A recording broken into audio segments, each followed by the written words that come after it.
Le roi prédateur, les ombres du règne de Mohamed VI. Le Maroc, souvent dépeint comme un paradis touristique avec ses médinas envoûtantes, ses plages idylliques et son patrimoine culturel riche, cache une face sombre bien éloignée des cartes postales. Derrière cette façade scintillante se cache une réalité complexe, où le pouvoir absolu de Mohamed VI, roi du Maroc, s'impose à tous les niveaux, politique, économique et social. Ce royaume, stratégiquement allié à des puissances controversées, se retrouve au cœur de dynamiques mondiales et locales profondément problématiques. Une monarchie omnipotente et prévaricatrice. Depuis son accession au trône en 1999, Mohamed VI a consolidé un empire économique tentaculaire. Par le biais des holdings royaux comme la Société nationale d'investissement, SNI, il domine les secteurs clés du pays, banque, assurance, agro-industrie, immobilier, énergie, et télécommunications. Ce monopole économique, construit sur des décennies de favoritisme et d'accaparement systématique, a permis au roi d'amasser une fortune colossale. Classé parmi les hommes les plus riches du monde, il a vu sa richesse quintuplée en un quart de siècle, alors même qu'une grande partie de la population marocaine vit dans la pauvreté.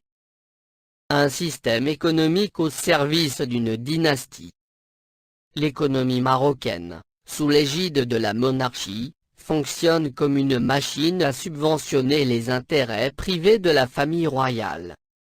Ce détournement structurel des ressources publiques aggrave les inégalités sociales et économiques.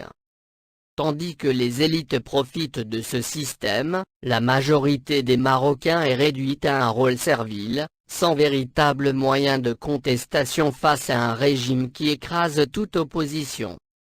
Les alliances politiques controversées.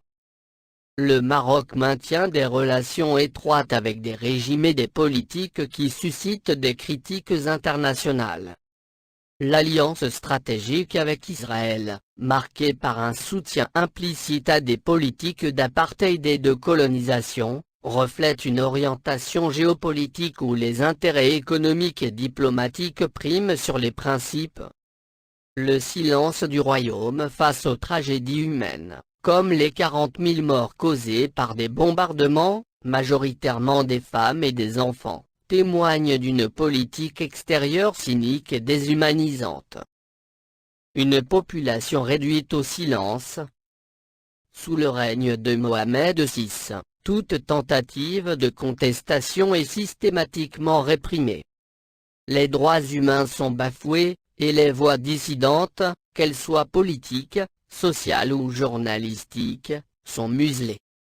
La population marocaine, en grande partie appauvrie et désabusée, se trouve dans une position de soumission totale, incapable de s'organiser face à une monarchie qui contrôle tous les rouages du pouvoir.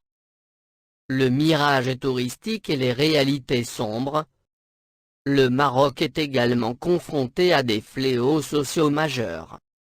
Le pays est l'un des premiers exportateurs de cannabis, une activité qui, bien que lucrative, alimente la corruption et les réseaux criminels. La prostitution, souvent alimentée par la misère sociale, est un problème rampant, tandis que des scandales de pédophilie impliquant des étrangers continuent de ternir l'image du pays. Un système en déclin face à une vague démocratique. Malgré une façade de stabilité, le régime marocain est de plus en plus contesté, tant à l'intérieur qu'à l'extérieur. La vague démocratique qui a balayé plusieurs pays arabes met en lumière les failles d'un système monarchique qui ne répond plus aux aspirations de son peuple. Le roi Mohamed VI, en concentrant richesse et pouvoir entre ses mains, expose son régime à une instabilité croissante. Conclusion.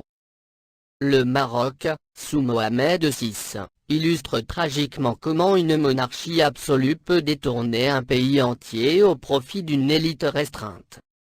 Alors que les inégalités se creusent et que la répression s'intensifie, il est impératif de dénoncer les complicités internationales et de soutenir les aspirations démocratiques du peuple marocain. La question demeure, combien de temps ce système prédateur pourra-t-il encore tenir face aux aspirations légitimes d'un peuple en quête de justice et de liberté ?